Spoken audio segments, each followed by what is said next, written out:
नमस्कार, मैं डॉक्टर राहुल कुमार वैद्य आपके अपने शहर श्रीनगर गढ़वाल से। आजकल लोगों को फ्रूट और फलाहार के बारे में काफ़ी ज़्यादा जागरूक हो गए हैं और काफ़ी ज़्यादा लोग पूछते हैं कि उन्हें फल खाने हैं, तो वो कोशिश कर रहे हैं कि ज़्यादा से ज़्यादा फलों का जूस पी लें। जूस और फल दोनों ही बहुत अलग अलग चीज़ें हैं। जब आप इन्हें कंज्यूम करने के दृष्टि से देखेंगे तो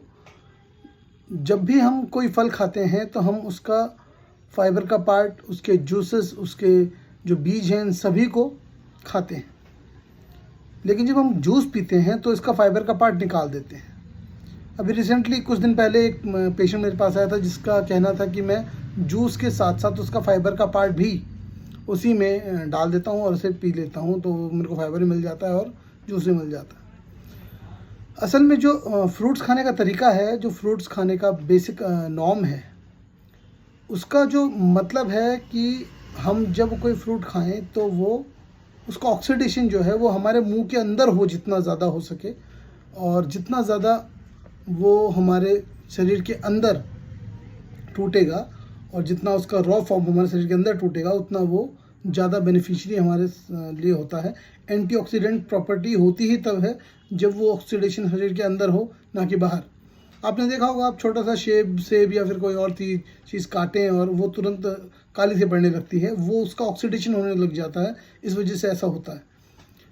हम कोई ऐसा फल जो पूरा एज अ होल फ्रूट खाएं, जैसे कि अंगूर सबसे अच्छा कहा गया है। अंगूर इसलिए क्योंकि अंगूर हम पूरा खाते हैं और उसका जो भी ऑक्सीडेशन होना है वो शरीर के अंदर होता है, जिससे हमारे जो फ्री रेडिकल्स ऑक्सीजन के हैं वो ऑक्सीजन से ऑक्सीडेशन करके और फल का जो एंटीऑक्सीडेंट प्रॉपर्टी है उसको कंप्लीट करता है और हमारे शरीर के चरणों से होने से बचाता है। कोशिश आपको सिर्फ ये करनी है कि आप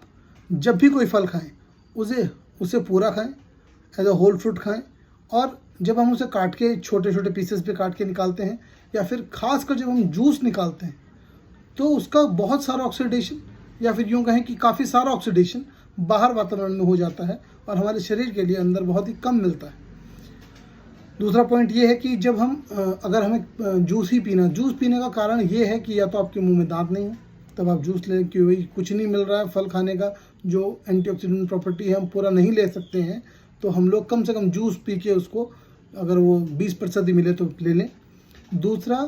जूस तब लिया जाए जब हम रिकवरी मोड पे हों, हम बैठे बैठे, या फिर पोस्ट ऑपरेटिव कोई चीज़ है, या फिर हम किसी लंबी बीमारी से निकल रहे हैं, हमारा डाइजेस्टिव सिस्टम इतना स्ट्रॉन्ग नहीं है कि वो पाचन में मदद करे, तो सीधा उसे एब्जॉर्प्शन करना है, तो वो सीधा जूस ले ले और एब्जॉर्ब करना स्टार्ट कर दे। अगर हम कोई तरल पदार्थ इतना तरल लेते हैं कि वो हमारी आंत के लिए ज़्यादा काम करने के लिए ना रहे, तो सीधा एसिमिलेशन प्रोसेस में चला जाता है, एब्जॉर्प्शन प्रोसेस में चला जाता है, और डाइजेशन के जो प्रोसेस है, जो उसका आंतों का आपका पेरिस्टाल्टिक मूवमेंट है, वो उतना हद तक नहीं होता है। तो आप कभी कभी ये भी नोट करेंगे कि जूस पीने से या लगातार जूस पीने से आपको कब्ज़ की शिकायत भी हो सकती है। कोशिश ये करें कि आप फ्रूट पूरा खाएं और ऑक्सीडेशन का जो ये कॉन्सेप्ट है इसको पूरी तरह से समझें, क्योंकि ऑक्सीडेशन ही है जो हमारे फलाहार में सबसे इम्पोर्टेंट होता है, और उसके एंटीऑक्सीडेंट प्रॉपर्टी के कारण ही फलाहार को इतना उत्तम कहा गया है। इसीलिए कुक्ड फूड, और जो बाहर का हम लोग मना करते हैं डॉक्टर्स लोग, वो इसीलिए करते हैं क्योंकि उसमें ऑक्सीडेशन बहुत ज़्यादा हो चुका होता है पहले ही, इसलिए वो डेड फूड होता है। जब भी हम खाना खाएं, हम हमेशा लिविंग फूड खाएं, और जिसमें कम से कम जो न्यूट्रिएंट्स हैं वो पूरी तरह से हों और इसकी एंटीऑक्सीडेंट प्रॉपर्टी भी हो। तो जब भी आप फल खाएं इसका ध्यान दें, और इन्हीं बातों के साथ मैं अपनी वाणी को विराम देता हूं। धन्यवाद।